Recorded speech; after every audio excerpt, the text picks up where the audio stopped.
All right. Well, hello, everybody. It is February 16th. My name is Diana. Meschelle is here with me. We came to visit Meschelle here in Iowa. We're staying on a horse rescue ranch, house sitting, taking care of the horses. So we're not in our normal surroundings, but we've been chatting and talking about Matt Osborne and Jimmy Hinton, and we took the time. I listened to their interviews months and months ago in August when they first came out, and I thought they were just full of crap. But we took the time to listen to them again yesterday and decided we would scrutinize them and discuss it. So this is in response to the smear campaign that Matt Osborne has launched and conducted against John Uhler to discredit him. And quite frankly, it's slander. And I think John should sue you for slander, but that's for him to figure out. But um, I agree I because guess, it just completely he could it affects his life, which is what he's trying to do. But for his, slander, everything that he's speaking is damaging, and that is the definition of slander. yeah, yeah. So anyhow, so we went through, let me share screen here. We went through and found the interviews, and I'll show y'all what they look like. Here is the first one, Red Flags Around John Uhler, Part 3. It's just an audio, no video, and you'll see that it's dated August 1st. We listened to that and then listened to the second interview here, which is called Browsing the History of John Uhler with Jimmy Hinton. And you'll see this is dated August 5th.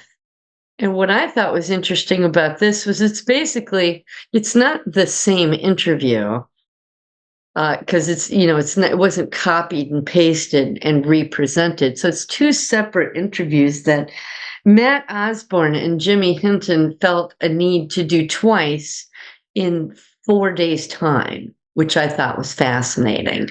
And it's basically just they have the same discussion about the same topics in both things.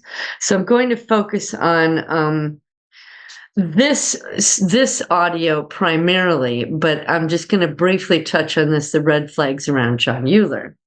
And I noticed this back in August when I first listened to it was Jimmy Hinton is telling his story about how he met John Uhler and these three different women in his life that warned him against John Uhler.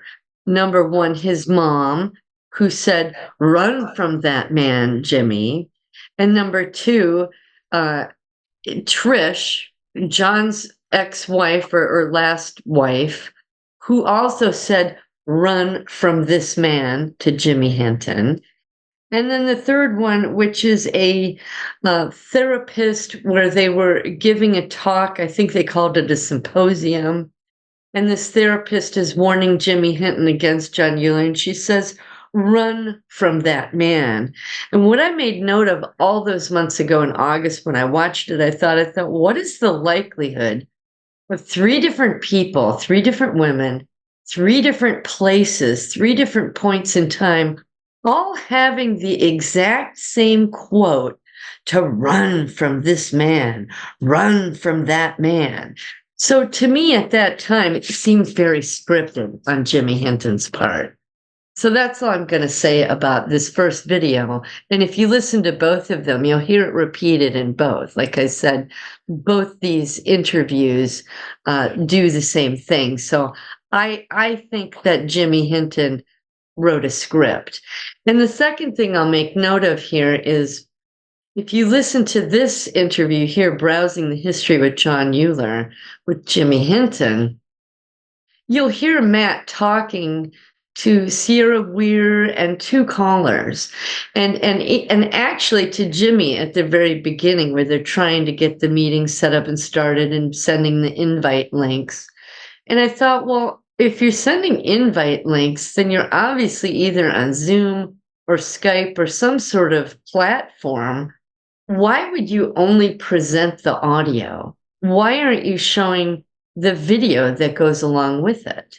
Unless you're self-conscious of the fact that you're lying and you don't want people to be able to read your body language or see your expressions. So that's all I'm going to say about that.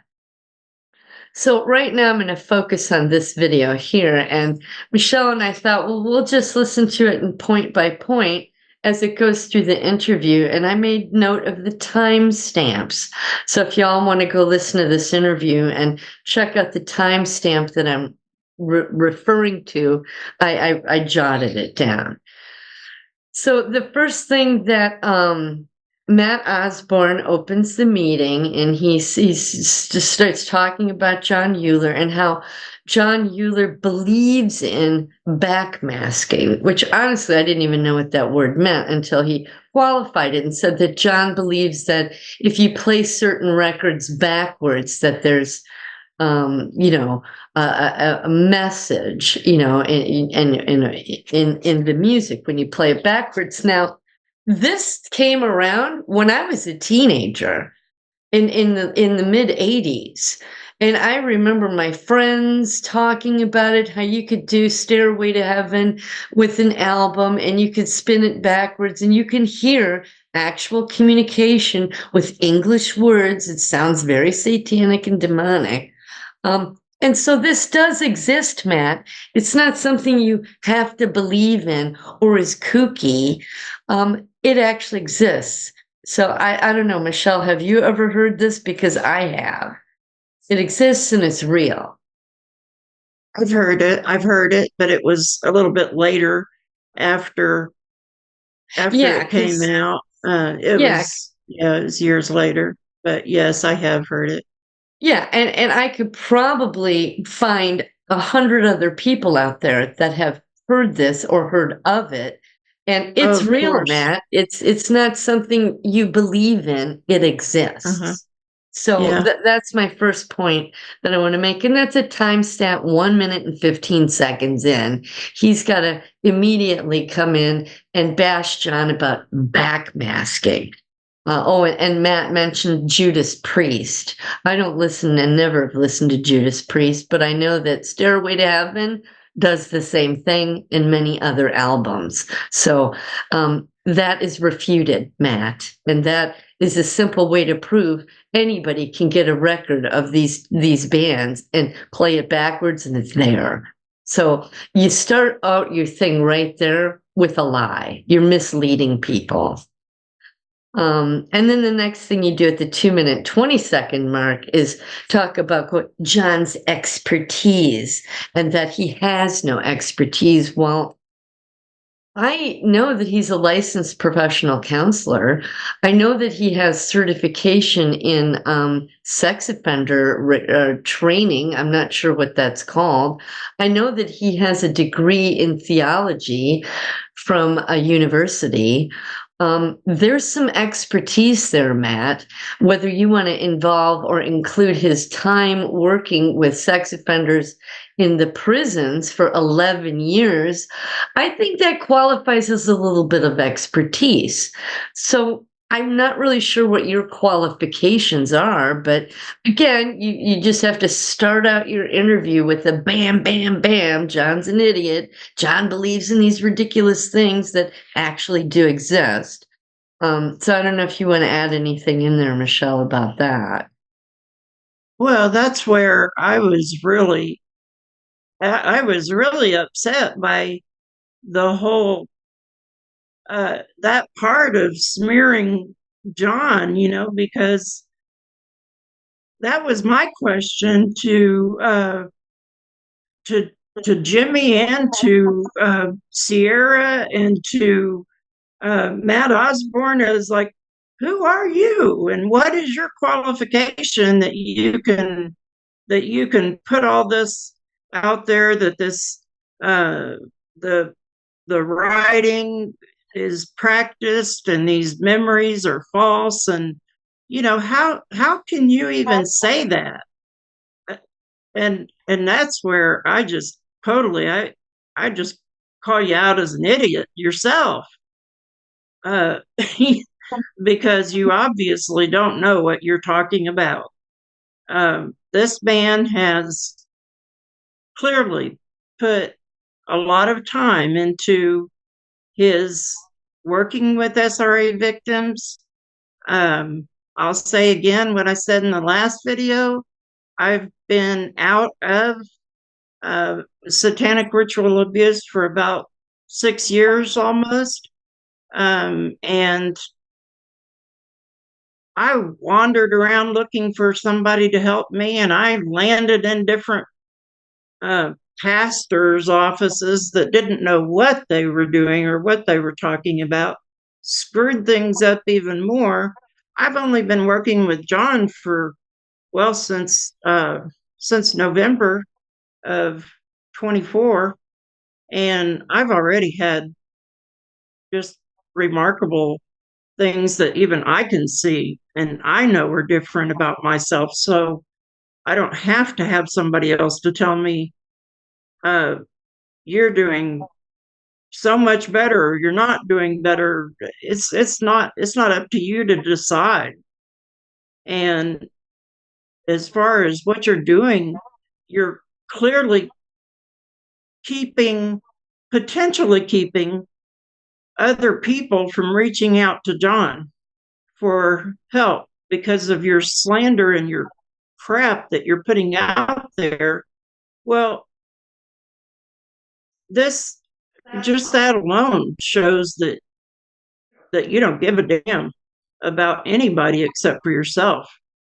I And agree. you're not warning anyone.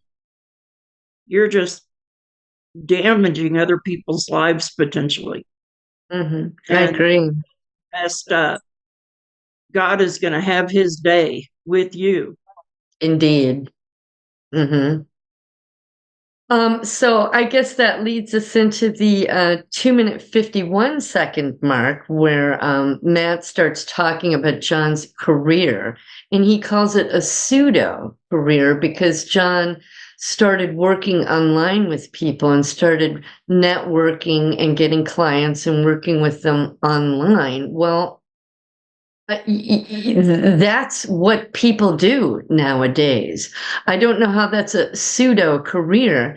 If John can make a living doing counseling and working and speaking through Zoom or the internet or Skype or whatever, I wouldn't call that a pseudo career if he's able to pay his bills and have the means to support his life.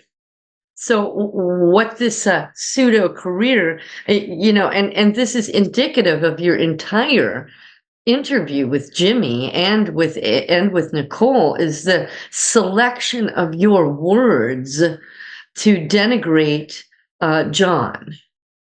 So how many thousands, if not hundreds of thousands of people out there are making a living online, and it's not a pseudo career. That's actually what you're doing, isn't it, Matt? You're working online. So you have a pseudo career too, because if logic works in one area, it must work in all areas in order for it to be logical. Okay? So for you to just bash him because he's working online is ridiculous. And then you go into the specifics of that. And we're going to dive into this a little bit. And this is from the 2 minute 51 mark to the 4 minute 25 mark, where you degrade and belittle and talk about SRA is not real, that recovered memories are strange, and that that you call them kooky activities with clients. Well, first, let's address the SRA. SRA stands for Satanic Ritual Abuse. Well, I guess first we need to address the fact that there is Satanism and it does exist. So let's just go here. This is the Des Moines Capitol at the holidays. And here is a satanic display. Des Moines, Iowa, a display at the Iowa Capitol building is stirring some controversies. Two groups set up a satanic altar on the first floor of the rotunda.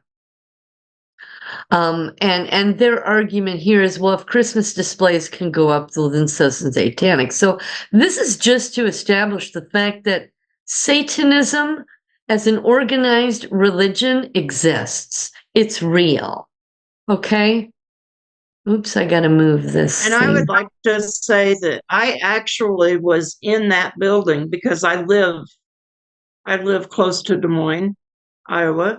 I was in that building at the time that thing was erected. And I know this doesn't have really anything to do with this subject, but I will say it gave me a lot of delight to see somebody came in and actually kicked it down, destroyed broke it down, destroyed it. Yep. So then I'll go here. This is in the Britannica.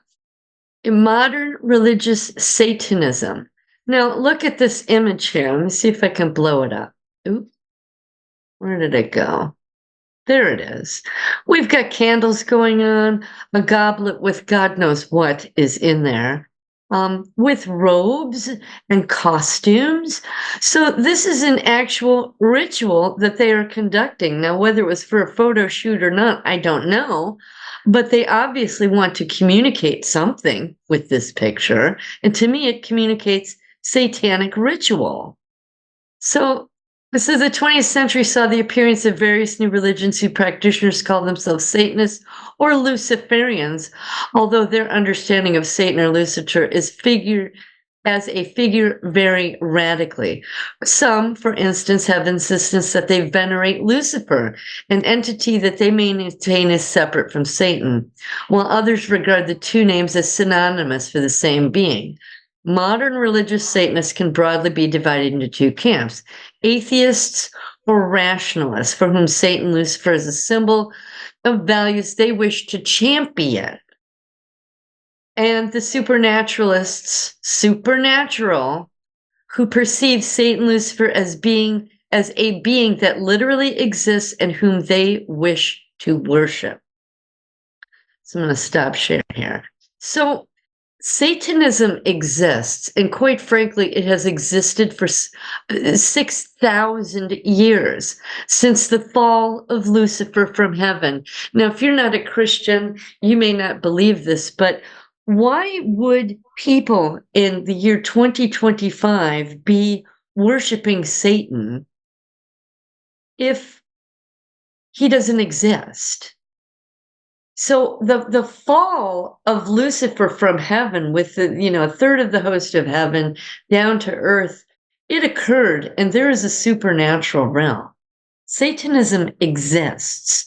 And yes, there are two camps, the rationalists and the supernaturalists. Well, I can tell you right now, I grew up in a family that practiced witchcraft, and they were Satanists, and they held rituals whereby they abused not just me, but I can't even count how many children, dozens, if not hundreds of children, who were severely, massively sexually abused or just tortured and terrified to death or just murdered outright so that they could drink their blood and eat their flesh. Yes, cannibalism exists in the world of Luciferianism and Satanism, and I have memories of it. And there are hundreds. I was looking this up today, and we'll get to it in the dissociative identity documents that I pulled up, that 10% of the population have dissociative identity disorder. It said of the general public. Now, it didn't say worldwide or if that was the United States or what, but let's just talk about the United States. There's 350 million people in the United States. 10% of that would be 35 million people with dissociative identity disorder, which means the only way to get DID is to have not just undergone abuse, but severe abuse at a very young age, up to the ages of 6 and 9. And for me, it went to the age 11. And I also experienced SRA in my 20s and 30s. And Meschelle grew up in a compound where they practiced Satanism, and she experienced it for 50 years of her life. So, And let me just say that the reason why I didn't just walk off that compound is because we're talking about an actual compound. There's gates that are electrified, and there's no way to and get dogs, over that. And they have dogs that are cameras. trained to if the camera's up in the on both sides of the road going in, they've got cameras, and they have someone. This is organized. They have someone that's actually watching those cameras 24 hours a day. So they see you going at towards the gate. What are they going to do? They're going to release a bunch of dogs, and they're going to come after you. And supplied with guards all over the place, right? With guns. Yes. So, I mean, Matt, why do you suppose that someone that's not the military or not some sort of government unit, just a family, why would they create a compound like that that would prevent people from leaving and outsiders from looking in? What are they doing in there that's just so awful that they need to invest, I would imagine, tens of thousands of dollars, if not hundreds of thousands of dollars, just to keep their secret? It's probably pretty bad stuff, right? You know, just like a cartel would use, or a drug organization, yes, or child trafficking. So, Matt, Satanism exists and it's practiced, and they use rituals and they abuse people. That is SRA. And 10% of the population has dissociative identity disorder. Maybe not all 10% are from SRA, but I'm willing to wager that a large portion of them are. So there's a rebuttal to SRA does not exist, and it's kooky.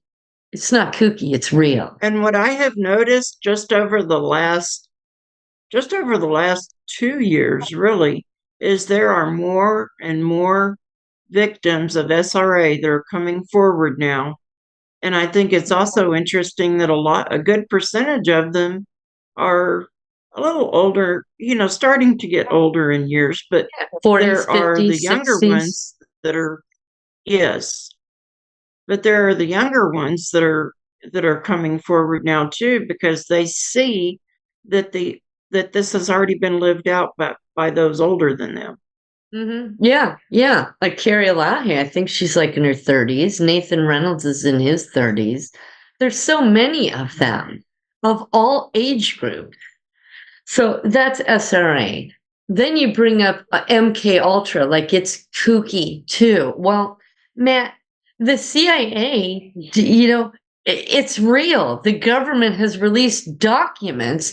MK Ultra exists. It involves electrification, waterboarding, torture, and its intention is to create splits in people, disassociate them, so that they can use those people as, we all know what a Manchurian candidate is. There's movies out there discussing it.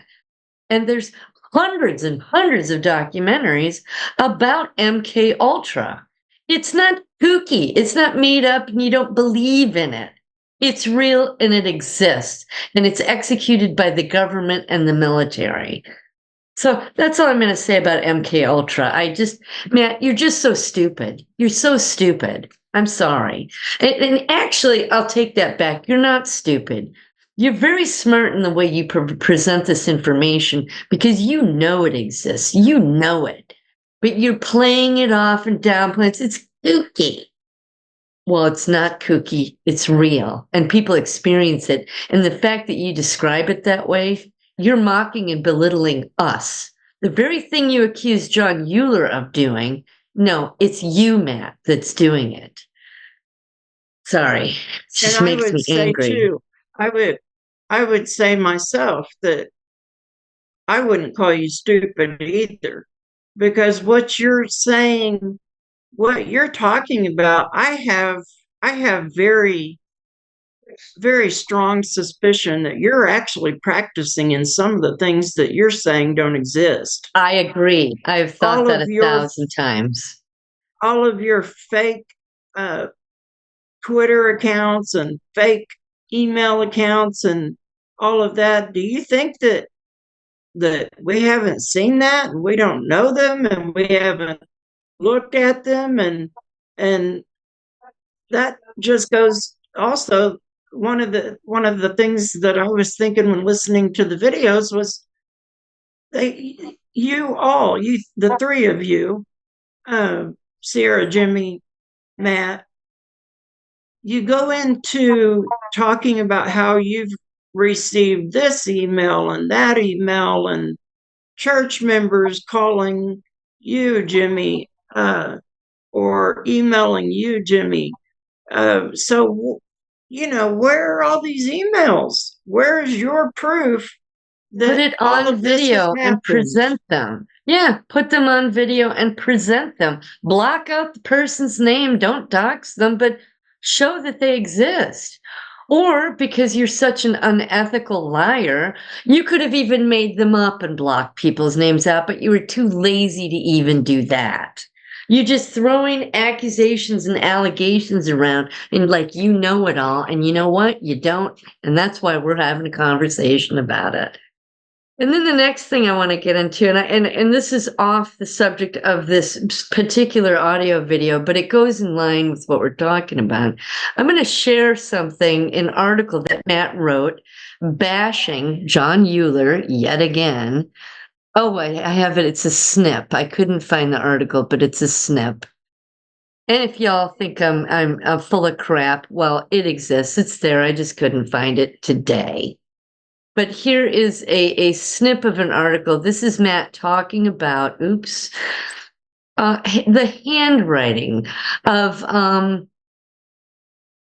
and this is John sent it to me, took a snip and sent it to me, and that Matt is degrading people with DID who are journaling and have different types of handwriting, and that this is a reflection of different parts or alters or splits, or you could even say it's a different aspect of your psyche because it's split, showing the different types of handwriting. And here's Matt talking about it. Let me move this window. I'm sorry. This, as the reader above me observed in the screenshot above, John has never hidden his interest or belief in recovered memories and multiple personalities, in quotes here, like it's bullshit, excuse my language, especially if such pseudo-scientific therapies come with salacious charges of satanic ritual abuse. Well, it's not salacious, it exists, Matt. And it's not pseudo-scientific because, as I'll show later, DID has been studied since 1775. That's 250 years. It's not pseudo-scientific. Says using a stock photo of a woman, Uhler has included 3 pages of handwritten stream of consciousness journaling by a real mentally ill woman. He has, quote, helped, denigrating the fact that John may actually be helping her this way for over 30 years. The handwriting changes are supposed to represent, quote, alters or splinter personalities emerging from their hiding place inside of her brain. Well, that's actually real, Matt. The reader may conduct an experiment in penmanship. With little effort, they can try to produce 4 or 5 different moods of handwriting on their own. Copying someone else's handwriting is very hard to do, but changing one's own handwriting is easy, as the reader would soon discover. Well, you know what, right? You know what, Matt? Anybody can change their handwriting. But when you have DID, like I do and Meschelle does, because we were severely, satanically, ritually abused, We have splits and alters, and they're not made up, they exist. And I will prove that later when I discuss DID. So, Meschelle, should we get into your sketches so that we can show? Now, Sure. I don't handwrite my journals anymore, and I don't have a drastic difference in my handwriting between my parts. But what I do is dictate notes into my phone, and I've noticed there's a difference in the way they communicate and their level of education. Could be a kindergarten level or a college level. So these are some of Meschelle's sketches. We thought we would show sketches. Sure. Okay. So this is, Meschelle, if you want to talk about this or tell me which one to bring up first or second or third, and you can talk about them. You can do them in any order. It's fine. Or I can just flip back and forth or whatever.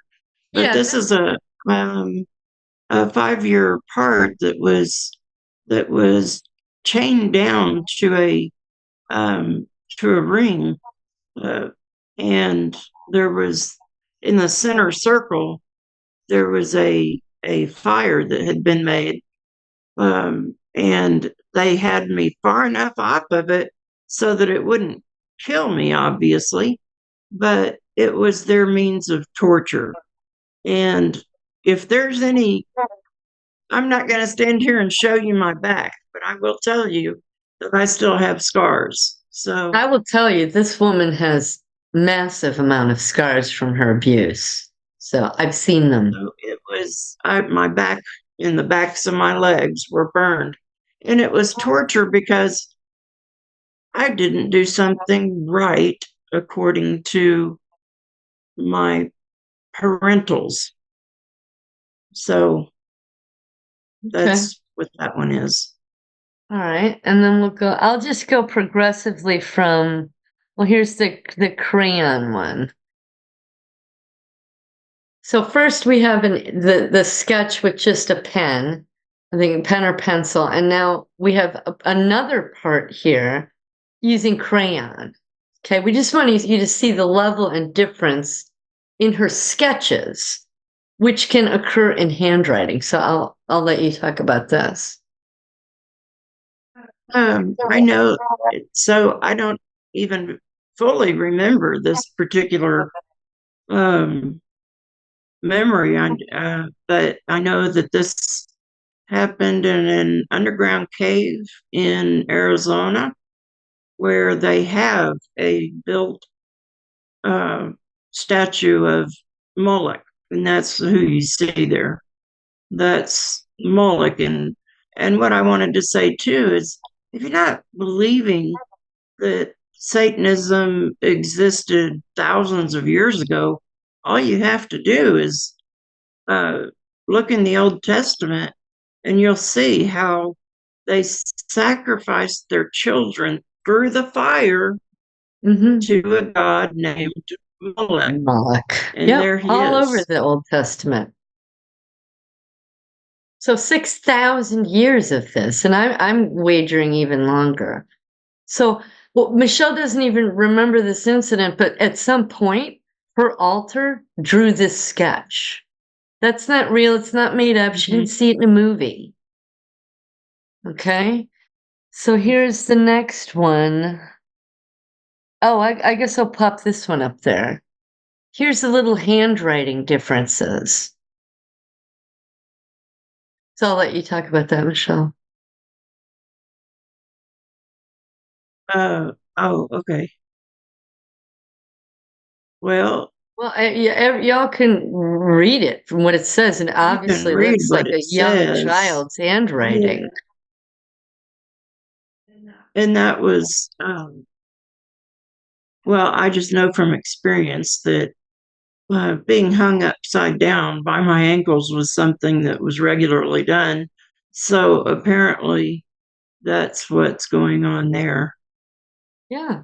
Yeah. I mean, I'll let y'all just read this for yourselves and look at the image here. Okay. So who would ever just come up with this? Okay? Why would anyone just come up with this? Exactly. And so we're going to get into progressively better and different art, not art, her sketches. Okay, so you've gone from those very simple and crayon drawings to now this, another part, another aspect of Meschelle's psyche, heart, a split, an alter, whatever you want to call it. Look at the differences here. So if you want to talk about this. Even in the writing. Yep, the writing, very different. This is obviously an older alter with different artistic abilities. So, I mean, look at it. It's my sketches are pathetic compared to this. And this has a positive message here. So she has an altar in there with hopes and dreams is what I get from this when I look at it. And I think it's a fantastic drawing. And what does this say right here? Oh, I was looking at that earlier and I'm like, what? It looks, oh, Tadima Ray? Maybe that's your part's name. Wow. See, so she doesn't even, the person that drew it, Meschelle, right here, was unaware of this. So another aspect of her psyche did this that she is amnesic of, which is the very definition of DID. So we'll go to the next one, the final image, her sketch, which I am just blown away. Look at the quality of this. Look at it. This is all sketched by the same individual, Meschelle, right here, who I'm talking to. Look at this. It's a brilliant sketch. I mean, my God, I'm jealous. I wish I could sketch like this. So the reason for showing these is just to let people know that there's different parts inside and they will express themselves on paper in very different ways. And that includes handwriting, but I wanted to show these pictures because, yeah, anybody can change their handwriting. And when you're stressed out, your handwriting changes. But these sketches, why would she choose to sketch like this when she knows how to sketch like this? Because the person holding the pencil has different levels of skill, different personalities, different parts, different alters, different splits. And that's why I wanted to show you. I will just say that just to give a little history on this particular drawing, my name there, Amber McCormick. My last name is McCormick, and Amber is short for my legal name. I in 2016, I was actually taking care of my bio mother as she was she had gotten cancer and had terminal cancer. It was on her brainstem, and my family told me, "You will take care of her. You will sit with her." And so once again,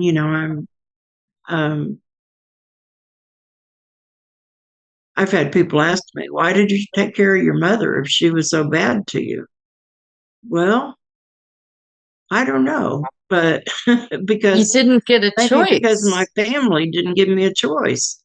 But while I was sitting and taking care of my mother, I kept seeing in my mind these powerful lions, and lions are known as courageous and powerful. And so I thought, I want to draw these lions, and I want to communicate uh, through the eyes of this lion how I feel. So I would say I spent more time drawing the eyes than any other area of the lion. I don't know if it will even let you zoom close to the eye, but um, or if it might. Yeah, it's kind of gonna blur, um, but that I can see I can feel something when I look at these eyes. They're not just black dots. I yeah, can feel something there. So you communicated it for sure. yeah. So, after I finished this particular drawing, um, I will say I've done a little sketching, since 2016, but I haven't drawn another drawing like that. And I actually finished this drawing um, the the day before my mother went into a coma, and she died later that night. No. So this was very indicative of what was going on. And Well, it's a beautiful drawing. I mean, the skill there, I'm blown away at. Considering that, yeah, this is what my sketches look like, so, but yeah, all these different representations of sketches done by the same person. And this is beautiful. The level of depth comes nowhere near this. These are five different, was it four or five? Five different parts expressing themselves through sketching. And that happens with handwriting as well. Like I said, it really doesn't for me, but it does for others. And I'm not going to invalidate them or call them kooky or made up. So, Matt, you know where you can stick that. Um, so now I'm going to get back to that video. There was a comment that you made at the 4 minute and 25-second mark about John stealing documents from the prison. Well, John addresses that when he speaks with his colleague that he worked with in the prison, and they discuss how that doesn't happen. It can't happen. It's impossible to happen.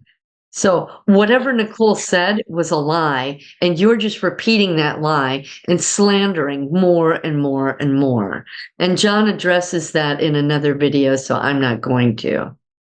So and at the I would go as far as to say that probably everything that Nicole said was a lie. I agree. She doesn't know the difference between lie and truth anymore. And I Hmm. don't think you do either, Matt. Yeah. Okay, so at the 5 minute mark, this is where Jimmy Hinton starts talking, and he gives, the basic history of how he met John Uhler, or he introduces he's a pastor from Pennsylvania, and the first thing he says about himself was he reported his dad as a sexual predator and put his dad in jail. Well, good for you, Jimmy. Um, the thing I find fascinating about you is that you claim that John Euler is all about himself and all about promoting himself, and that John just wants to talk about himself and his accolades and all that. Well, if you go on the internet and look you up, Jimmy, I think there's 6 or 8 lines, references, and each one of them talks about how you turned in your dad. And oh my God, what a hero you are. And you did it immediately. You love to emphasize that word immediately. Well, when my sister revealed, me and my mom turned him in immediately. Well, how many, and I also found out that you were homeschooled. So your mom is living with a pedophile sex offender, and you also mentioned that he not only abused your sister, but you said other victims. And I got the vibe that there was a lot of them. Not one or two or three, but a lot. You said others. You never mentioned a number or even a guesstimate. So you're kind of couching your dad's badness, okay? And then So you're homeschooled. Your dad's doing this all this time. Maybe it's in your house, maybe it's not. It certainly was with your sister, I think. I'm guessing, I'm assuming. And your mom is there this whole time too. And you're homeschooled. And dad is abusing your sister. I don't know how neither one of you knew this until she was 20 years old, that it was allowed to go on for 20 years. Now, was the onus on you? I don't know, but it certainly was on your mother. And you tout her as some great god like you because you turned in your dad. I'm not impressed. And then you write a book about how great you were because you turned in your dad, and you're an advocate for sexual abuse survivors. Well, you are doing the very thing that you're accusing John Uhler of. You're touting yourself. The only internet resources to look you up, it's not about your pastoring or where you even pastor. It's about the fact that you turned your dad in. What a hero you are for doing it. And your mom helped you. Well, I think that should have happened 15 years ago. Maybe when it first started happening, your mom should have handled it. Yeah. I'm sorry, but I think that Jimmy, you're all about touting yourself. And then you go into how you met John, and that there was, another pastor introduced you to John, and because you had the same things in common, you worked with so you're both advocates for helping sexual abuse survivors, and John just took you in. He presented a business deal, and you're creating a nonprofit, and that there was no mission statement. And I'm thinking, well, this thing was open for 3 years, and you're a partner with John in this business, and you're always criticizing us for not having a mission statement. Well, why didn't you create one? But somehow John's a loser because there was no mission statement. And then, and that John's a fast talker, and that he talked you into this nonprofit, and you just said, okay. And I'm thinking, my husband would never allow that to be. My husband would not allow some other man to talk him into something that he wasn't quite ready for. So, Jimmy, as you're in this conversation with John and you've got documents in front of you to sign your name saying you want to do this, why don't you say, you know what, John, I got a little back off. I need to digest this a little more. Where was your manhood and your ability to think and take care of yourself? You make it out like John steamrolled you. Well, if you're a real man and a real adult, why not just say, you know what, I need to think about this for a month or two or a week or two. But you don't. You just sign the papers. Oh, John steamrolled me into it. Well, what a baby. What an immature, stupid man. My husband would never do that. Sorry. And that's at the 7-minute mark, if y'all want to look that up. And then, okay, so at 7-minute and 30-second mark, you talk about how your wife was not a fan of John Uhler. Well, Meschelle and I have both seen an email that your wife sent to John asking him to counsel your children. So your adult children. Well, that was his mom. Oh, his mom. Sorry. That was his mom that sent that email. That's okay. I just wanted to clarify. So back to what I said at the beginning of the video. Your wife, your mom, the lady at the symposium, and Trish all said John's a bad guy. I find it interesting that throughout all these 2 hours of audio interviews, not videos, audio interviews, that you're pointing out how much the women's instincts, they could sniff John out, and John was a bad guy, and all this. And that all of them said, and where is your manhood? Exactly. My husband, and I have to actually not hold myself back, but I defer to my husband's instincts because he's got a nose for BS. He knows when a man is bad. He knows when he's got street smarts. And Jimmy, quite frankly, I think you're very emasculated because you need women to tell you what to do and how to think. Yeah. Because your That's instincts sad. and another man's going to steamroll me and talk me into it and flim flam and John's a con. No, Jimmy, I think that you just are not a man. So I'm sorry about that. Yeah, and you're hanging out with all these LGBTQ ABCD people, so Yeah, and what's that yeah. about? Why I'm would glad you you, brought as that a up. Christian pastor, Mm-hmm. or I will say a Christian pastor, why are you even fellowshipping with these people? Rubbing elbows and Because doing interviews. I mean, about things that you interacted with John 8 years ago. You went out of your way to not just do one interview, but to do two, 4 days apart, to bash this man for things that happened 8 years ago. It's like you're going out of your way to slander him. Either that or Matt Osborne picked you up and plucked you over, and you were more than happy to rub elbows and slander John. 8 years. and at that point you're just Matt Osborne's puppet. That's Exactly. what you're acting like. You're acting like Matt Osborne's puppet. And guess what? You get to be in the limelight for a little while again, don't you?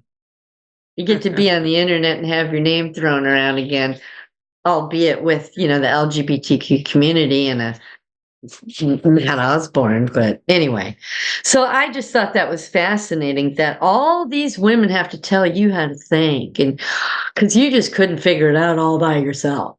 Oh, you're a grown up, aren't you? You're a man with a wife and children, a pastor with a whole congregation. But you can't think for yourself? John steamrolled you? I don't know.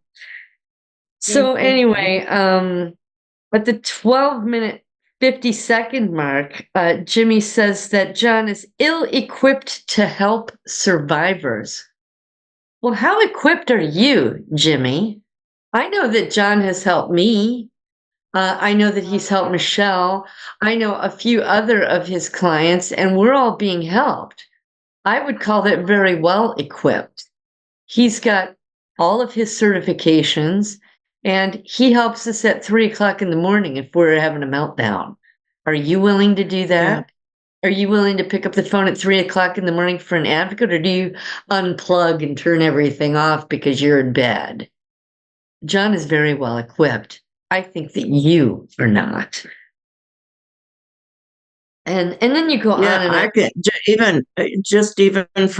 even from my own personal experience, and I know that he does this with others because I'm in touch with other clients and survivors. We're a community, and so I can speak for myself and say that in the last just in the last month alone, there have been times that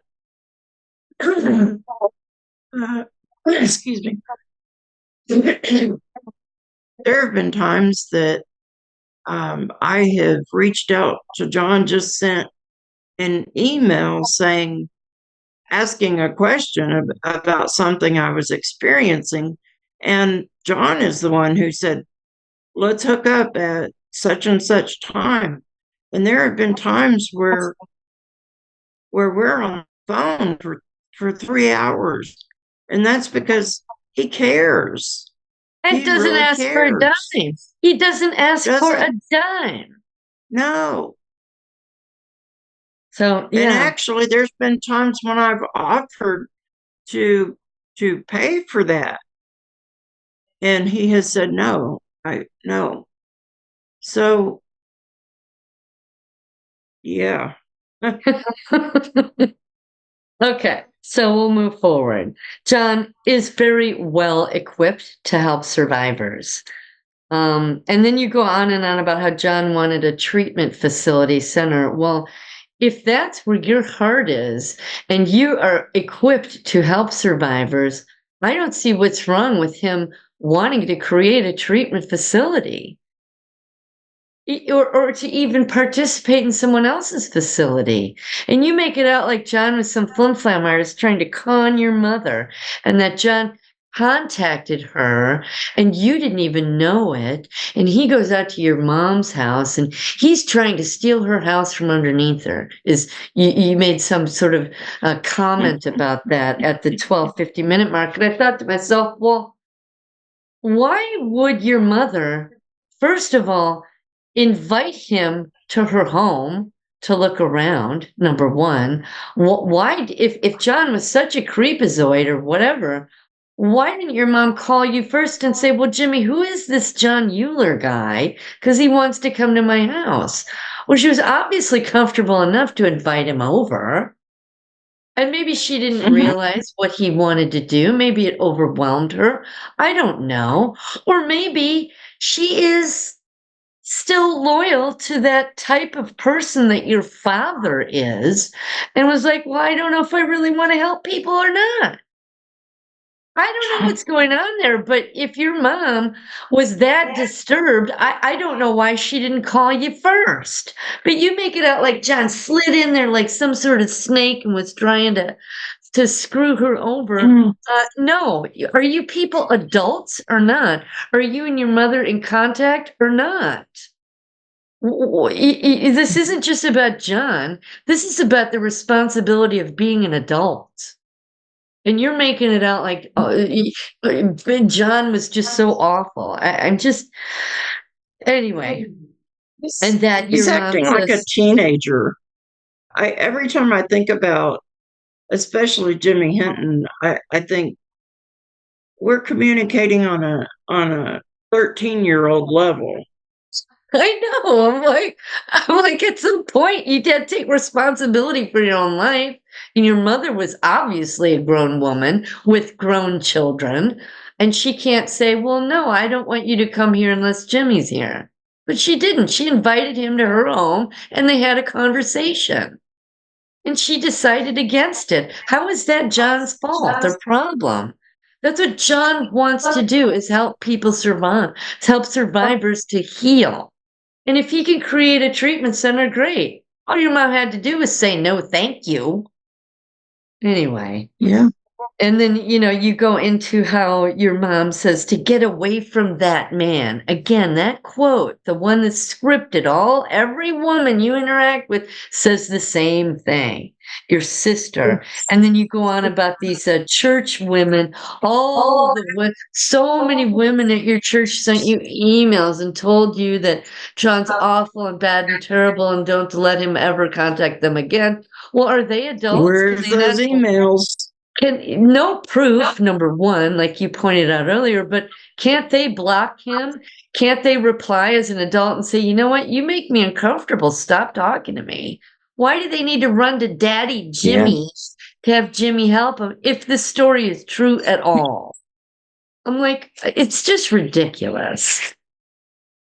Yeah, that's what I thought. How ridiculous that all these women are the ones that are coming out and saying, you need to run from that man.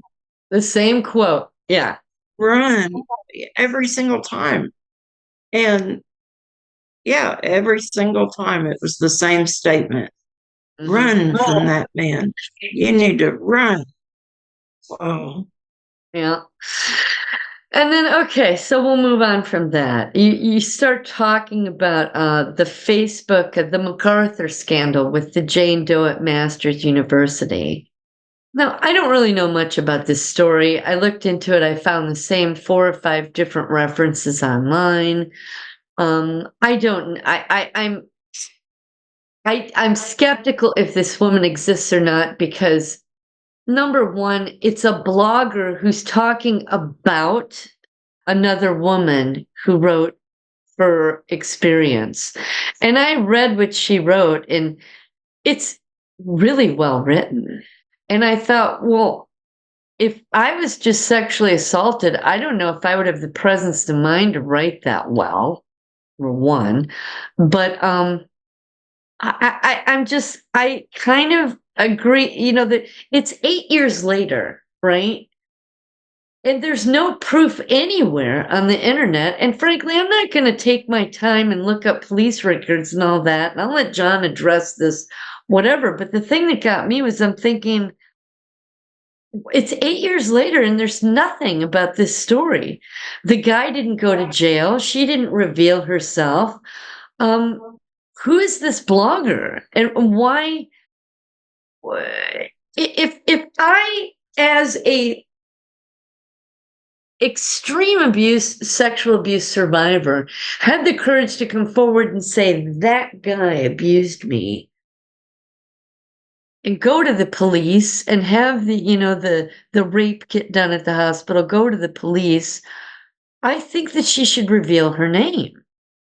If you're that brave to get to that point, and I think Meschelle can speak to this because she has some experience. If you don't want to talk about it, you don't have to. But I'm just saying, if it was me, because this is 2017, and I thought to myself, well, wait a minute here. I remember the Me Too movement. And guess what was going on in 2017? The Me Too movement. So everybody's getting in on the act. And so maybe this blogger, who is not the victim, the hashtag #MeToo is used starting in, I suppose I should share, sorry. Started in 2017. And it occurs to me that maybe this blogger, not the victim, if the victim really exists or not, I don't know. Excuse that noise. We got a big stairway and there's a big dog coming down the stairs, so. But this was started in 2017, and well, what a fantastic way for that blogger to get some attention, some media attention, and get her name out there. So again, I don't really know what happened there, if it's true or not, but I just found it curious that it's all happening at the same time that the Me Too movement is blowing up. And that was interesting. This blogger is writing about this anonymous survivor and attacking the very university that, John, that's happening with John Uhler. And how coincidental for you, Jimmy, to just have something else to pile on the list of crap to accuse John of. So that's all I'm going to get into there. And unless, Meschelle, you want to talk about your experience, because she reported one of her attackers. And if you don't want to get into it, we don't have to. If you do, we can. Say that I reported my attacker that he was attacked on September the 30th. Last year, just 2024. 5 months ago. Yeah.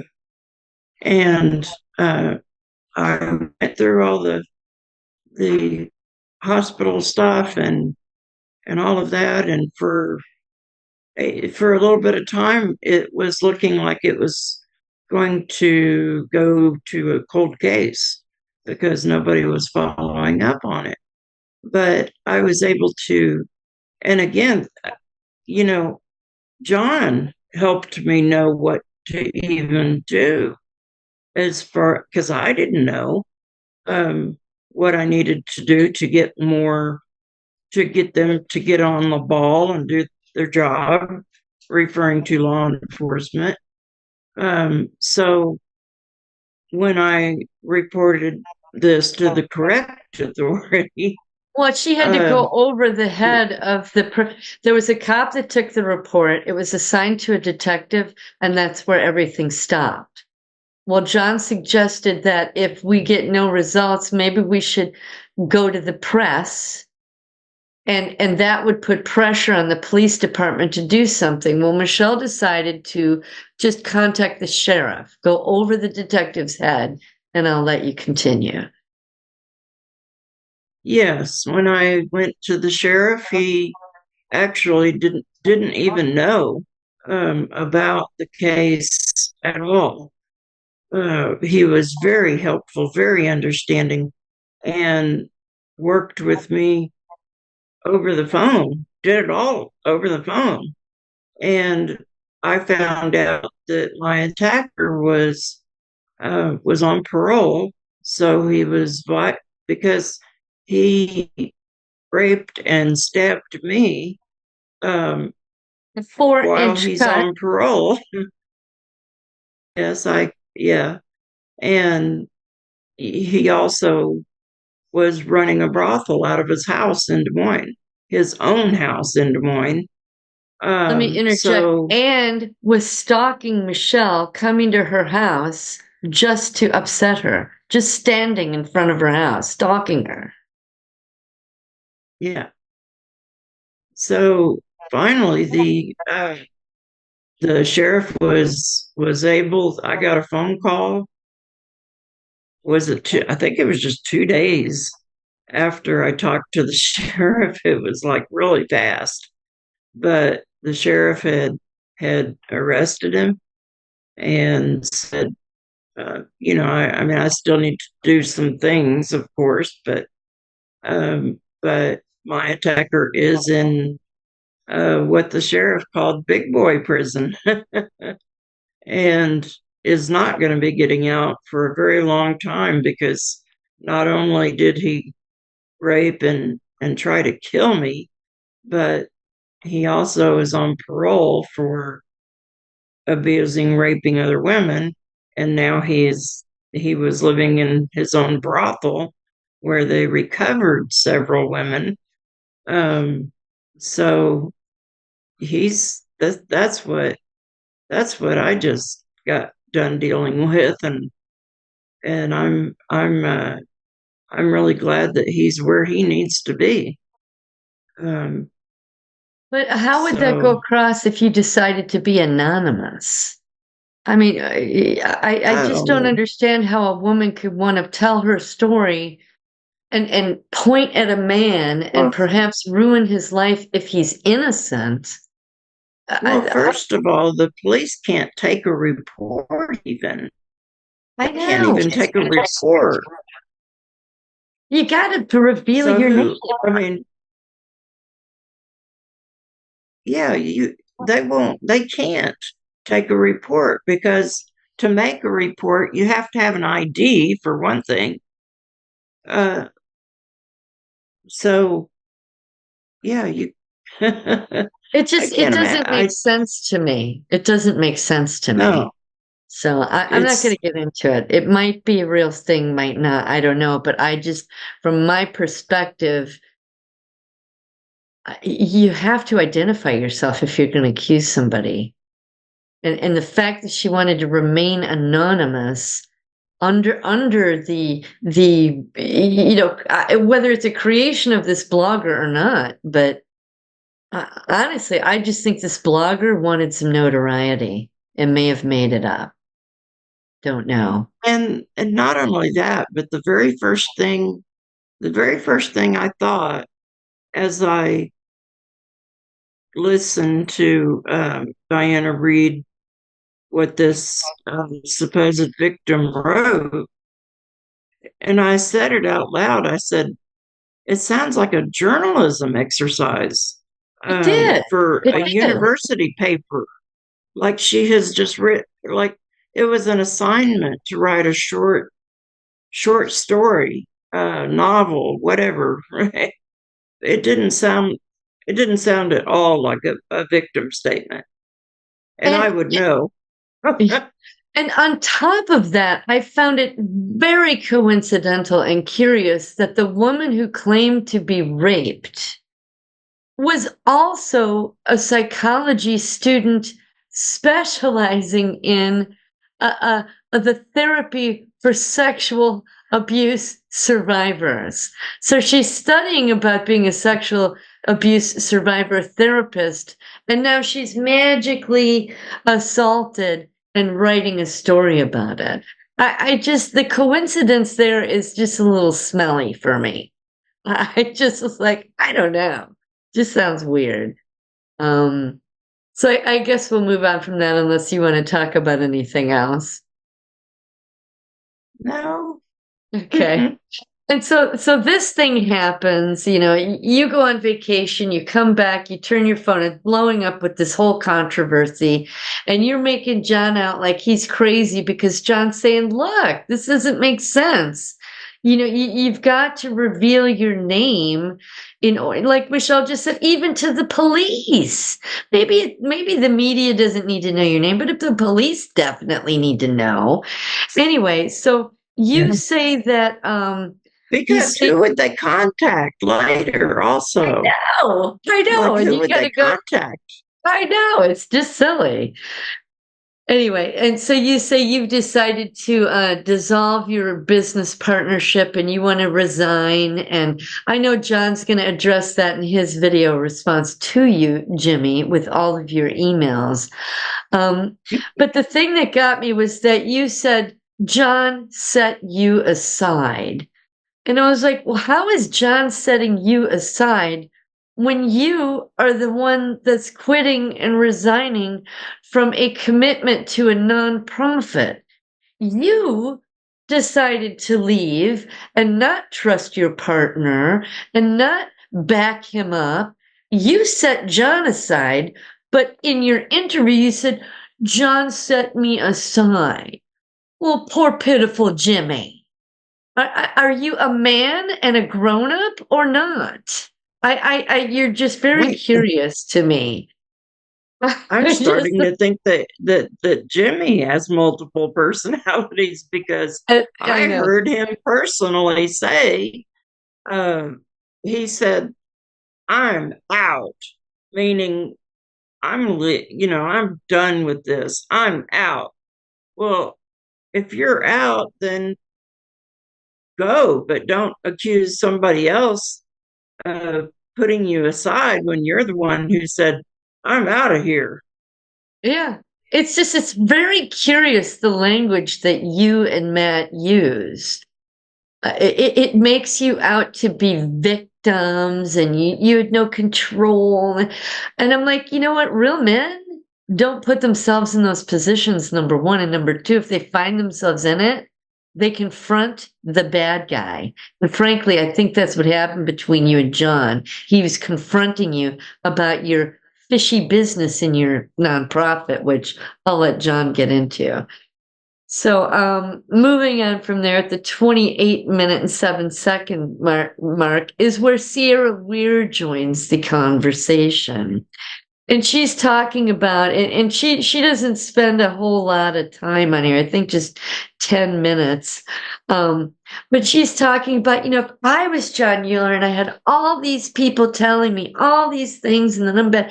So if all these people were telling me how bad and awful and terrible I was, well, I would change. And I thought, well, if you're a person of integrity and you have morals and a conscience, no, you don't change. You don't succumb to people who are attacking you. You defend yourself and you prove them wrong. So no, Sarah, the fact that you would change just means that you're willing to bow and kowtow to people around you, that you're willing to mold yourself into their idea of who you should be. And John Euler's not willing to do that because he has integrity and he knows who he is and he knows he's doing the right thing. So, and then at the 29-30 minute mark, you talk about that there was quite a few people that piped in and said John was a bad guy, et cetera, et cetera. Well, who? None of you ever mention who.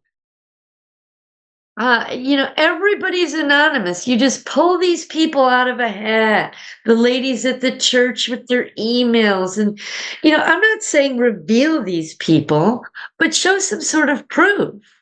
You're just throwing things out there, I think whole cloth lies, so that you can bolster your slander. And then, what is it here? You also said that he's unstable because he disagrees with trans surgery. Well, I disagree with trans surgery too. And I don't think I'm unstable. And I'm an SRA survivor, and I should be unstable. And I'm not unstable because John Uhler has helped me, number one. But so you're saying that I saw a CNN poll. Was it CNN or MSNBC? I forget. It was just last week where 70% of the country disagrees with this trans surgery, particularly for people under the age of 18. I think it's unstable of you people that think that children should be cut up and mutilated because they're confused about their bodies. And the only reason they're confused about their bodies is because they have their school and all of this liberal ideology shoved down their throats. They're not allowed for a little girl to be a little girl because you think they should be a boy and you talk them into being a boy. It's ridiculous. 70% of the country disagrees with you. And so you're saying that 70% of the country is unstable? No, I think perhaps, Sierra, you and Matt and your cohort of LGBTQ, your little community, your little pack of attackers there are the ones that are unstable. Most of the country disagrees with you. And then the last thing that you bring up is well, let me see. That John, the list of prison hours that John says that he worked with sexual predators is a lie. Well, actually, I think maybe Jimmy said this, or maybe it was Matt. I'm not sure. I should have wrote that down. How do you even know? Do you have the records from the prison? You're just guessing? John was talking to a colleague of his that he worked with in the prison, and they sat down and calculated it out just recently, and they discovered that they underestimated the amount of hours that he worked with them. So who are you to even evaluate that? Show us your proof. Show us your calculations. I saw in your article, Matt, where you saw, well, there's this many prisoners and this percentage of sexual predators, and you have no idea. You're guessing, and you're pulling things out of your butt just so that you can discredit John. So, and then at the 32:22 minute mark that you say that John is grandiose. Well, I think that's based on the fact that he wants his credentials to be presented before the audience that he's talking about. And I understand why John would want to do that. I read a book called Straight and Crooked Thinking, and it discusses in there how people are trained to listen to people who have credentials and are dressed properly and etc. And the example in the book was that you could take a man who's wearing rags on the street, stand him on a soapbox, and he could talk for an hour about what he's going to talk about, and no one will listen to him and think he's a crackpot. But if you put him on stage in a suit, clean him up, put him in a suit, and he'll say the exact same speech on stage and introduce him as so-and-so, people listen. So I don't think it's grandiose of John to want to present his credentials because it makes a difference to people. And the fact that maybe, Jimmy, you might be a little jealous because John has credentials that are valid and real and true, and perhaps you don't. As a matter of fact, I don't think you do. Your only accolade is that you're a pastor and you turned in your dad. You're a hero. Well, you know what? You need a little bit more than that.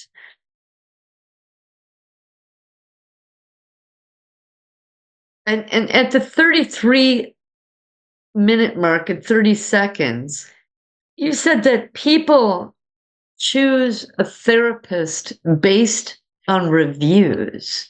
that they don't want to know their credentials. They don't want to know all that stuff, that they choose their therapist based on reviews. I did not choose John Uhler based on reviews, and I didn't choose him based on credentials. I chose him because I watched about 8 hours of interviews of him on a podcast called the Imagination Podcast, where he was discussing dissociative identity disorder and predators and how to spot predators and psychopaths. And after 8 hours and realizing that he not only has the theological background, the clinical time and hours working with people and with sexual predators, and watching his presentations and looking at and learning from his charts and graphs, that I said, I want him. I want that man. And up until that point, I was never going to go into the psychiatric industry of therapists at all, because I think it's a BS industry. They don't heal people, they want to drug people. But when I saw John, I knew he didn't believe in hypnotism or integration or drugging people or any of that. I said, I want him. It wasn't based on reviews. It was based on him, his character, the way he presents himself, and his knowledge. So I disagree with you there, Jimmy Hinton. If people are running around choosing therapists based on reviews, that means they're a sheep and they can't think for themselves, and they need all the other people who wrote reviews to make their decision for them. And that's just not the way I'm going to go. I'm going to think for myself. So we're going to take a break here for a minute, and we will be right back. Okay, we're back from our break. The next thing I want to get into, and this is Jimmy and Sierra both talking. It's at the 34-minute mark, and they're discussing John's charts and his graphics. And Jimmy says that they're scattered, they're cluttered, it's hard to follow the train of thought, and that it's not clinical research. And Sierra says you can't follow it, that people pretend to follow it, and that they're just not usable. Well, I disagree. Yes, our John Euler's charts, there's a lot going on in there. I don't find them cluttered. There's a lot going on. All you have to do is look at it and follow the arrows, because some of them have arrows, or follow along with John as he explains the movement from left to right. It makes sense. But if you're a predator and you're watching and looking at his chart that helps you to identify a predator, I imagine you'd get real scared, wouldn't you? Because, wow, now someone can actually point you out. And if you're watching porn at this level, then that means you're a predator and that you're a reprobate. And, that's all I can say to you guys about that, is that if you can't follow them and they're cluttered, yeah, there's a lot going on in there. They're very busy. But if you can't take the time and really look at it, I don't know what to say. I followed him. His charts and graphs are what drew me to him, because it's analytical thinking. It's not emotional. It's not hyper. And what else did you say here? Get my notes. Not clinical research. Jimmy says that it's not clinical research. Well, I beg to differ. Clinical research means he's working with and interacting with people one-on-one. And that's what he did in the prison system. And that's what he does with his clients. Is it in a clinic? No. But it's research with real human beings on both ends of the spectrum, the predator and victims. So I don't know what you guys' problem is with his charts and graphs, but I don't have a problem with them at all. I mean, Meschelle, you've seen them, right? I don't know. Yeah. I mean, I don't have. They've been helpful to me incredibly in helpful. understanding. Yeah. Yeah. So I really don't know what your problem is unless you just can't read. But frankly, I think that you read them and understood them and it made you nervous because it points out where you're at in the spectrum. So Yeah. that's all I'm going to say about that. At the 30-second mark, 38 minutes, 30 seconds, you guys talk about this Absalom reference from the Bible about how John calls Nicole Absalom. Well, basically, I don't think it's about John thinking that he's King David. I don't think it's about all this other stuff that you guys were talking about. And you said it yourself, Jimmy, that it was Absalom was turning the people against him, meaning King David. Well, that's exactly what Nicole and you and Matt are doing, is turning the people against John Uhler. So it's a perfect a thing to say that Nicole is Absalom. She's turning the people against him. It's as simple as that. You don't have to read into it and make all these complicated inferences. That is exactly what Nicole and you and Matt and Sierra are doing. You're turning the people against him. Not real complicated there. At the 41 and 40 minute at the 40-minute and 14-second mark, you bring up MK Ultra, SRA, satanic ritual abuse, and you call it and body memories, and that people with DID and these personalities, and that you call it conspiracy stuff. Well, if 10% of the population has DID, how is this a conspiracy? It's been studied since 1775. I really don't get this. And Sierra says that John is tripping balls because he talks about MK Ultra, which exists and is real. SRA exists and it's real. Personalities, what you guys call personalities, multiple personality disorder is now called dissociative identity disorder. It's real. It exists. It's been studied for 250 years. But somehow John's tripping balls. No, Sierra, he's not. He's talking about real things. Frankly, I think you're tripping balls. You're just liars. And at the 41-minute and 30-second mark, Sierra leaves the call. She leaves the call. Okay. And actually, Meschelle, should we show that one image of a body memory that you had? I think you sent it to me. I didn't pull it out. Darn it. But I have had body memories. And I think when I edit this video, I'm going to go in there. And it was a memory of my father put a rope around my neck, tied me to a pole, and I was standing there. And it was loose enough that I could slide down and sit on the floor, but not so loose that I was comfortable. And after a while, my head hung forward and I would be choked by this rope. Okay. I didn't even notice that there was a bruise until I was in session with John, and John didn't even notice it. I noticed it when I was editing it to post it and put it on my channel. And I'm looking at it going, my God, there's a bruise there. And I thought, well, is that the lighting? What is going on there? And I realized, no, I had a bruise where that rope was around my neck at the age of, I think it was 6 or 7 years old. But now, because I'm remembering it and discussing it with John, it's appearing.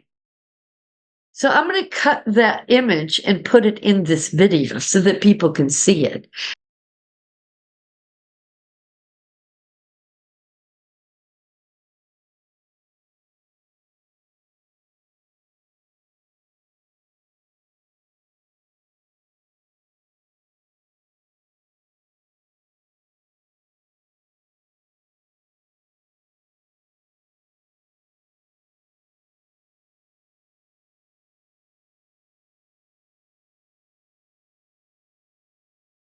And I had the same thing with my knee being tortured.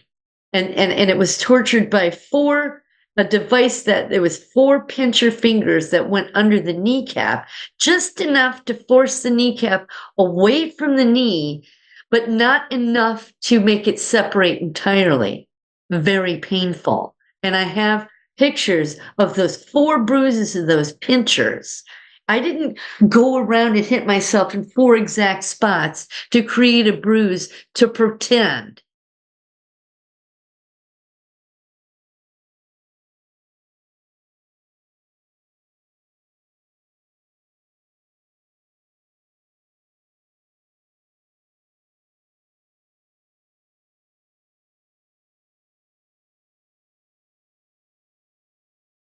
It appeared out of nowhere as I was remembering the incident. Body memories are real. John will talk about a man who wrote a book. I think his name is Vandercook, where the body keeps the score. Yes, I was just getting ready to bring that up. There's a book that talks all about it. I've read through parts of the book myself, and it talks about this. So, is that guy tripping balls because he wrote a book about it? Right? And he has credentials. Yeah. So anyway. And then, okay, so we'll move on. So remember, Sierra has now left the call. And at the 44-minute, 9-second mark, Jimmy is saying that he's talking about Patricia and how she was starting to break down and she had jumped off their balcony and she was having sorts of things going on and bad-mouthing John and whatever. But this is what Jimmy says. He says, it was obvious that Patricia needed help and said Patricia needed heavy medication and a whole lot of therapy. Well, frankly, I don't think that survivors, even Patricia, I don't think the answer is heavy medication. And the fact that you, as a pastor working with survivors and you're an advocate for survivors, is that what you want to do, is pump them up full of antipsychotics and anti-anxiety? Because my husband was on those for years and it did nothing for him. He told me he felt like he was living inside of a plastic bubble, that the world wasn't real to him. He couldn't feel. It screwed up his memories. No, heavy medication is not the answer, Jimmy. And I want to say also that when I moved to Iowa, I was on heavy medication because part of the plan from my family on the compound was to have me declared mentally ill in case I ever got out and started talking. They didn't want me to remember anything, so they amped up the pills and amped up the electroconvulsive therapy. And let me tell you, when I came to Iowa in 2019 and I was on all those medications, I was a zombie. I mean, and my husband said, didn't have any kind of memory stuff going on, because there was it just dumbs you down so much, so no, the heavy medication, no, the answer at all. My husband, when he got off them, he said his memories was like a reel of film, and how you have the different the little what do you call those, all the different frames. That's what they're called. Yeah, he said it felt like somebody took the reel of his life. And let me just back up here. My husband is a veteran with PTSD. He said he felt like that reel of his life, someone took it and cut each frame off and threw them all into a pile, all separate, and scrambled them up. That's what the medications did for him.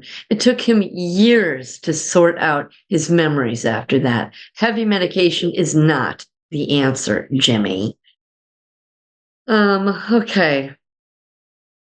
At the 50-minute mark, you say that John is all about getting accolades, and he wants accolades, and he wants people to think he's great and he's the smartest man in the room, and et cetera, et cetera, et cetera. And all I kept thinking was, well, Jimmy, isn't that what you did writing your book? And, outing your father and putting him in jail? Because your book is all about you. It's all about what you did in your life. I've not read it. I have no idea. But I'm guessing it's about the story of how you were the hero and you put your dad in jail. And I'm glad you put him in jail. He's a predator. He should have been there. Your mom should have done it 20 years earlier, but didn't. So how is John all about getting accolades from people? He hasn't even written a book. And frankly, if he does write a book, it will be about how to help survivors and the techniques to do it and the charts and graphs to be able to spot a predator. He's not going to talk about himself and his life, but you did in your book, didn't you? It's you who wanted the accolades, and you wrote a book about it. Look at me. Look how awesome I am. I turned in my dad. Why would you need to write a book about that at all? Yeah, Why not just do it? I even wonder if he even the real victims in that story are his sisters. I wonder if he even talks about the damage done to his sisters in that book, or if it's just all about how he was the hero. Yeah, I don't know. I haven't read it, and I won't read it. I have no respect for you, Jimmy Hinton. Okay, so moving on. At the 51-minute mark, we have a caller that calls in. Her name is Barbara. Her accent, I'm assuming, is Australian, maybe New Zealand. I don't know. I'm thinking Australian just because of something you said later, but she goes out of her way to say that they did not conspire. Now, Barbara, why would that be the first thing out of your mouth, that you and Matt and Jimmy and Sierra, that there's no conspiracy here? No one's going out of their way to conspire about John. Why would that be the first thing out of your mouth? Number one. And then number two, the second thing that you land on and stay there is the fact that your wife, Jimmy's wife, his mom, and that therapist at the symposium all warned Jimmy that there were women that were warning you. The women warned you, and that the women, that John is a misogynist. John hates women. So it was the women that warned you, Jimmy. Again, I'm going to go back to my point earlier that my husband doesn't need a woman to warn him if someone's a bad guy. But here was what I was thinking. I was talking to Meschelle about it last night as we were listening to your interview, was I thought, in a church setting or any setting, a predator, a survivor, unless they are healed to such a level that their memories are now co-conscious with them and they're not being triggered all the time, those women are the last person that's going to be able to spot a predator. Well, why is that? Because we grew up with them. We're trained by them. We're conditioned by them. We think that their behavior is normal. We don't know anything different. So for someone to be in a church setting or any setting, we are the last one to know that we're being predated upon, because that's all we know. We think that behavior is normal. So really what we need are men, real men, who can sniff it out and protect us. It's not the women. What did she say? Women are better able to spot evil men than men are. I disagree with you. Maybe a woman who's never been predated on, never been abused, maybe. But certainly not women who have abuse, who are unaware and amnesiac of it. They're going to be the easiest ones to manipulate. So I completely, and all of you agreed with that. Matt and Jimmy and this caller, Barbara. She says, abused women are better able to spot an abuser And this is at the 57-minute mark and 30 seconds. I completely disagree with you. Survivors are very easily triggered. They're very easily, you can do your hand signals or throw out your verbal commands or whatever. These predators know what those keys are, and they know how to turn them on and turn them off and manipulate women. So no, survivors are not the first ones to sense it. And women in general, yes, women have intuition, but no, I completely disagree with that statement. And frankly, I think that this woman was brought on for the sole purpose of pointing this out and emphasizing it. And she's just a random caller from Australia who wants to point this out. I think that you set up this caller to call in to talk about that, have a third person or fourth person now bring that up just to bolster what Jimmy said before. Because without this woman on there, all you have is Jimmy's opinion. And Sierra's opinion is, Matt, oh, now we got another person. None of it's on video. We don't know where she's at. We don't know if she's your best friend. Frankly, I think that this caller's sole purpose was to bolster what you said. Yeah. Anyway. And then, this one, it's kind of petty, but I got to bring it up. So it's coming at the end of the hour, and Jimmy says, or Matt says, well, Jimmy, I know that we're coming up on the end of the hour. Is there anything that you want to say or do? Anything we haven't covered? And Jimmy says, no, I'm just going to go and play with my kiddos and my wife. And I thought maybe I'm sensitive because I am a survivor of sexual abuse, but my husband would never say that on the air. I'm going to go play with my wife. Yeah, you go play with your kiddos. It's perfectly normal, but go play with your wife. I just thought it was, my husband would say, would hang out. I'm going to spend the night. I'm going to be with my wife, talk with my chat. But he would never say play with my wife on the air in public. It's just got too many sexual connotations. So Jimmy, it's petty, but I just wanted to add it in there because you guys are pretty petty. So I'll give it a little back. And so now at the 59-minute mark and 42 seconds, Matt calls in another caller called Whiplash.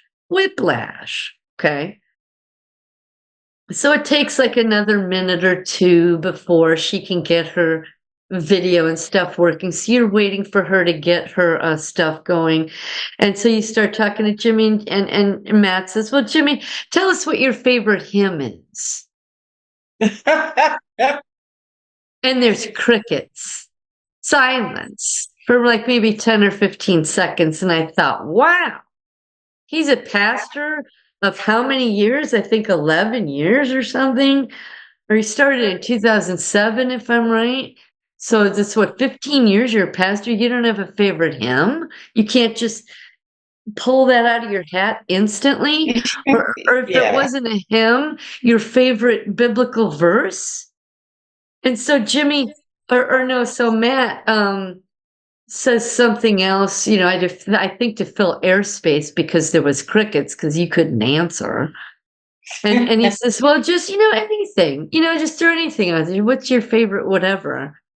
And Jimmy says, well, I'm really an analytical thinker. And so he's just kind of babbling on, but still can't pull out of his hat after 30 or 45 seconds his favorite hymn or favorite biblical quote. And Matt's trying to fill the space and kind of help him along. And finally, Jimmy says, well, I guess something about wrath and vengeance. And I thought, well, if this was John Uhler, yes, John Uhler, what's his favorite hymn or his favorite biblical verse? He could probably list off 8 of them in the 45 seconds that Jimmy Hinton him-hawed around and never answered the question. And talk about he never did. No, he didn't. And he just kind of mutters under his breath, well, probably something about wrath and vengeance. You mean the very thing you're doing to John Uhler? wrath and vengeance in the Bible are the imprecatory prayers, and I'll tell you right now, John could probably list off 20 of them off the top of his head. So what kind of a pastor are you? Anyway, so now it's at an hour, 2 minutes and 30 seconds. So it's a full 3 minutes. So yeah, and I will say, I even thought when that conversation was going on, when he said, well, I don't know if I have a favorite, I was thinking, well, I mean, even if the song Amazing Grace isn't your favorite, you could probably just throw something out there. Yeah. I know it was actually, I have it pulled up here. Maybe we'll let the people here trying to not spend so much time. Anyway, this is the Me Too movement. I showed y'all it started 2017. Symptoms of DID.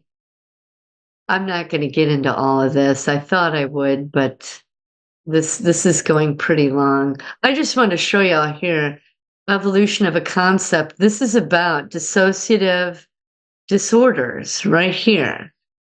Once considered I'm not sharing. Shoot, let me do that. Sorry, not the best here. Share.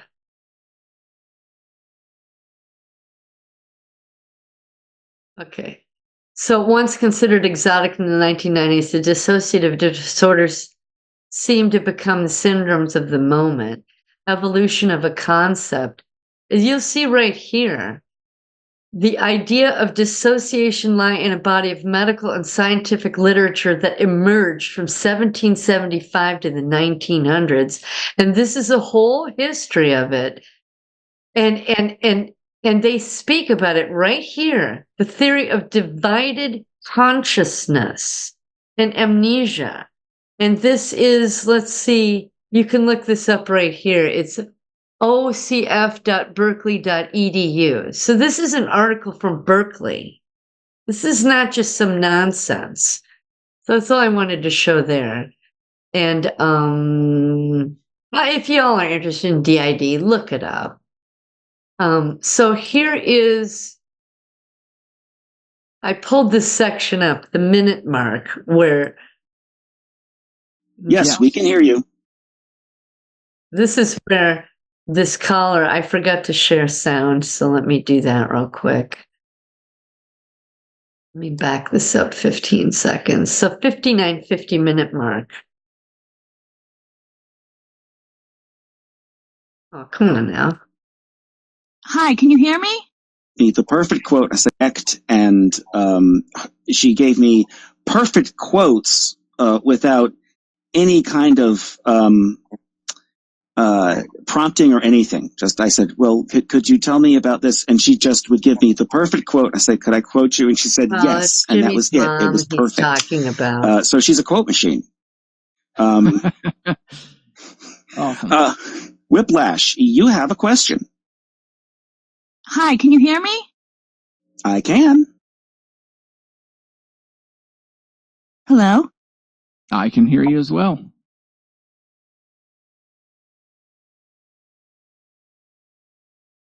We can hear you. You might not hear us. I cannot hear myself. Can you hear me? Yes, we can hear you. Go on, come on. We'll give her just a second to get that sorted. Okay, here we go. I was going to ask you, if I could, really quick. What is your favorite hymn? My favorite hymn? Yeah. Oh, I don't know if I have a favorite. Come on. I don't know. I'm an analytical thinker, so I overthink everything. You can give us one while she's figuring that out. Let me think of a good one about justice and wrath. Those are actually some of the best, of course.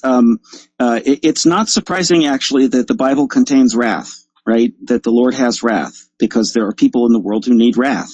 They desperately need it. Yeah, like Jimmy and Matt and Sierra. Yeah. Whiplash, have you got it figured out? No, it takes her another minute. Oh, we got some connection thing. Little connection issue going on. Looks like she just got off. Let me just see if I can invite her. She's reconnecting, so let me see if I can send her an invitation and get that to work. Send her an invitation indicating probably using Zoom or Skype. Why do we not see them? We're only hearing them. Why are they not on film?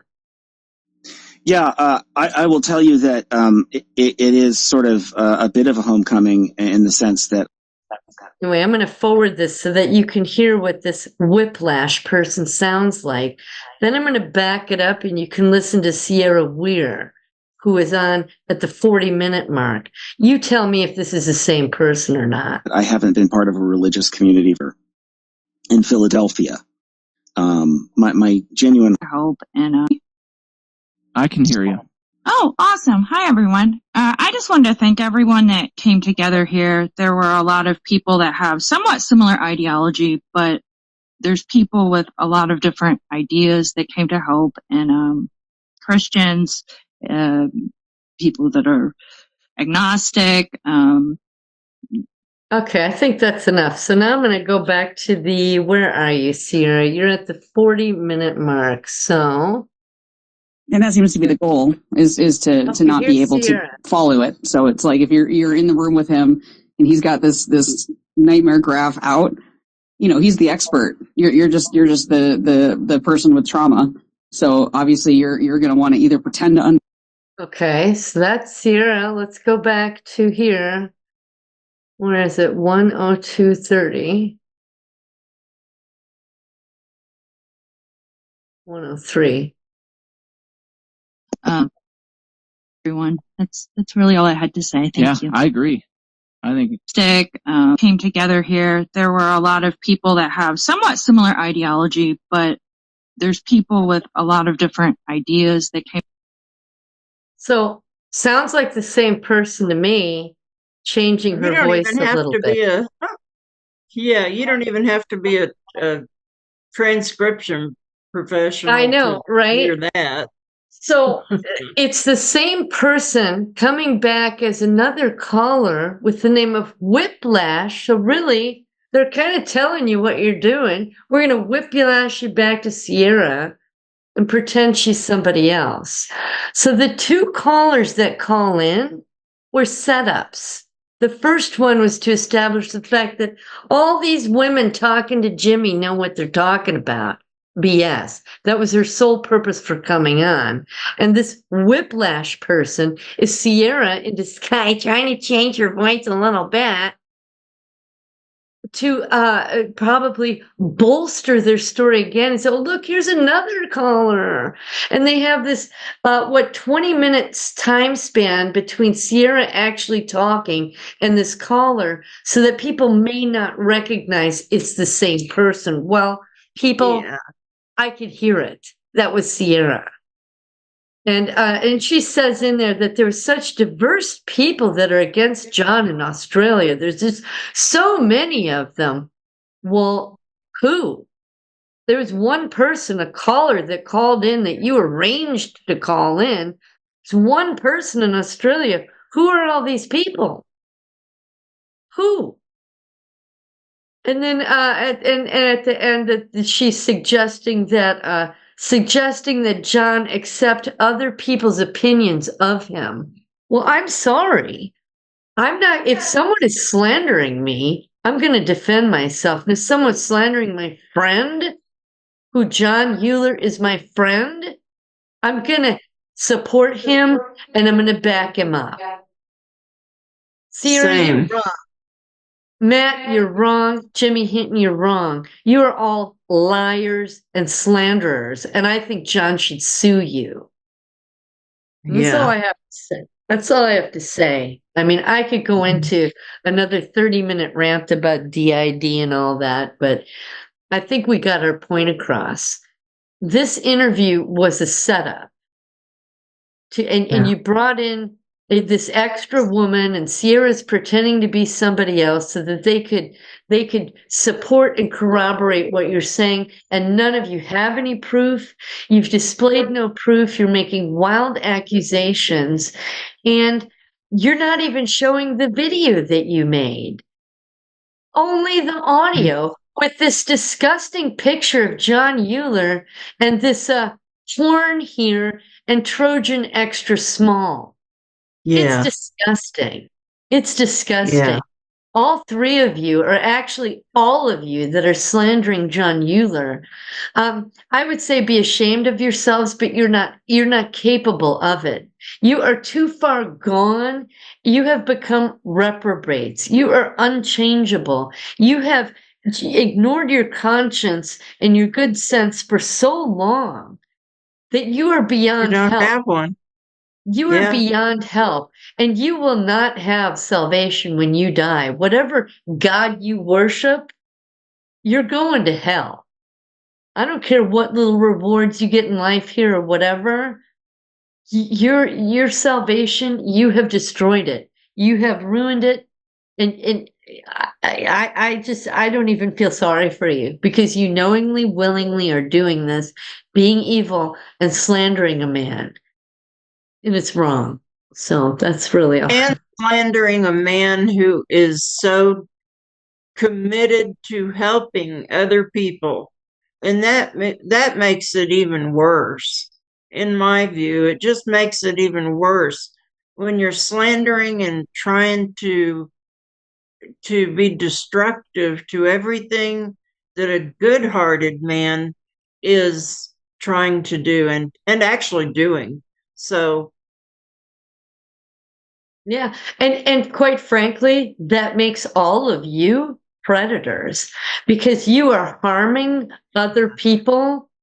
I don't even know if indirectly is the right word, but the people that could have been helped by John Uhler and have been swayed away, or the people who might have been educated by his charts and graphs, you are predating upon them right now. All of you are predators. You might not be physically touching anybody, but you are harming them. And here's, I come back to this every single time. And I'm going to say this to the audience. The only way for evil to thrive is for good men to do nothing. I'm not a man, I'm a woman, but I am not going to allow this evil to thrive. And I'm a good woman, and I'm doing something about it. And Meschelle is a good woman. She's doing something about it. And John Uhler is a good man, and he's doing something about it. He's over the target, and the target are you. You are predators. Your furry business and your cross-dressing and your transsexual, you're predating on children. You want to cut them up and slice them up and turn them into something they're not, and they're going to live on medications and drugs for the rest of their lives and feed money into the medical pharmaceutical industrial complex. It's disgusting and it's evil. Leave the children alone. Leave everyone alone and stop being predators. You are being exposed. Sorry. I'm not sorry. But it just fires me up. You're disgusting. And here is how serious what you all are doing could be. Not that you even care or think about it, because I know you don't. But there are people. Well, I'll say I was one of them that early on, when I first heard you three's videos and I gave it the time of day because I simply didn't know. And when I started doing a little more research and I found out more about John and actually contacted him, I would go as far as to say that us working together saved my life. So if you're steering people away from him, you could be signing their death certificate. And I know that you don't care about that, but it's pretty serious in God's eyes. Pretty serious in my eyes. Well, and not only that, if even if they don't kill themselves or whatever because they're not getting help, you're leaving them spinning in their wheels, not able to heal and discover their true self. They're empowered, the creation that God made, and to be able to heal and clear away the crap. You are all predators, and we are exposing you. So that's all I have to say. Well, thanks everybody for listening. Forgive our unprofessional lighting and, the noise of the dogs up and down the stairs. And then we had to take a break. We're house sitting at a horse ranch and, so we're not in our normal environment, but we really felt passionate about this one to talk about it and just get a different voice out there. And, Matt, you and your gaggle of predators, you know what? John has his battalion of spiritual warriors, and you're going down. That's all I got to say. Thanks, everybody. Talk to you. We'll see you next time. Bye.